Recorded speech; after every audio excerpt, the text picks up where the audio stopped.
अल्लाह पाक की करो रहमत हमारी अम्मी जान हज़रत सैयदतुना खदीजतुल कुबरा रज़ियल्लाहु ताला अन्हा पर सरकार दो जहां सल्लल्लाहु ताला अलैहि वसल्लम की सबसे पहले ज़ौजियत में आने वाले यानी कि मुसलमानों की माँ बनने का जो शर्फ़ हासिल हुआ वो सबसे पहला शर्फ़ इन्हीं को हासिल हुआ। सुभान अल्लाह।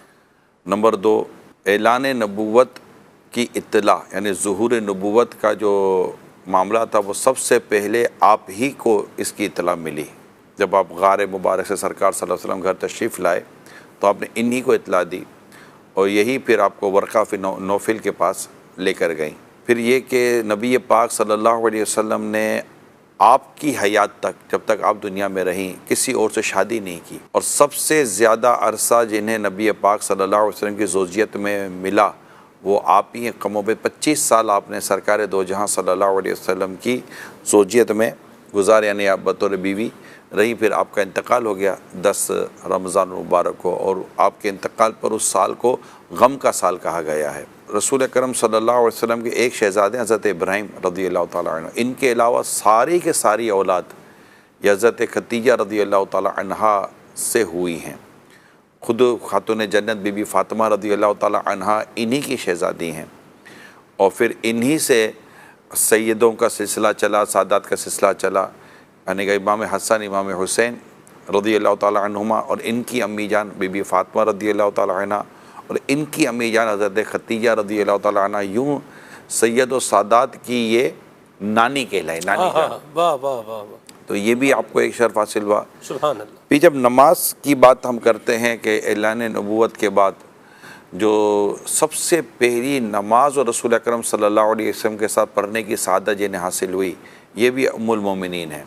सबसे पहले नमाज इन्होंने, उसके बाद हज़रत मौला अली रज़ियल्लाहु ताला अन्हु को ये सादत हासिल हुई है। और दूसरा ये कि औरतों में सबसे पहले ईमान लाने वाली भी हज़रत उम्मुल मोमिनीन सैयदतुना खदीजतुल कुबरा रज़ियल्लाहु ताला अन्हा हैं।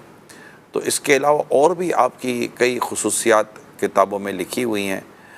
बस ये कि खुसूसियात ही खुसूसियात हैं, मतलब इससे बढ़कर क्या खुसूसियत होगी कि रसूल अकरम सल्लल्लाहु अलैहि वसल्लम आपसे बेइंतिहा, जी हाँ बेइंतिहा आपसे मोहब्बत फरमाते और आपके दुनिया से जाने के बाद भी आपका ज़िक्र क्या करते थे अल्लाह और बड़ा याद करते थे।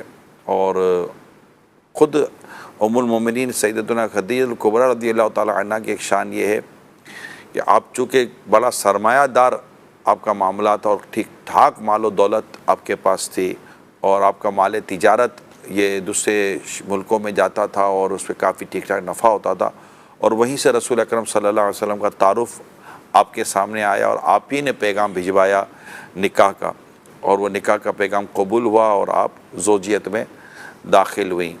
आप इससे पहले आपके शौहर थे वो इंतकाल कर गए थे और भी कई पैगामात आपको आते थे लेकिन आप किसी पैगाम को कबूल ना फरमाते क्योंकि इनको मुक़द्दर में उम्मुल मोमिनीन लिखना था। अल्लाह पाक ने इनका इंतखाब फरमाया हुआ था।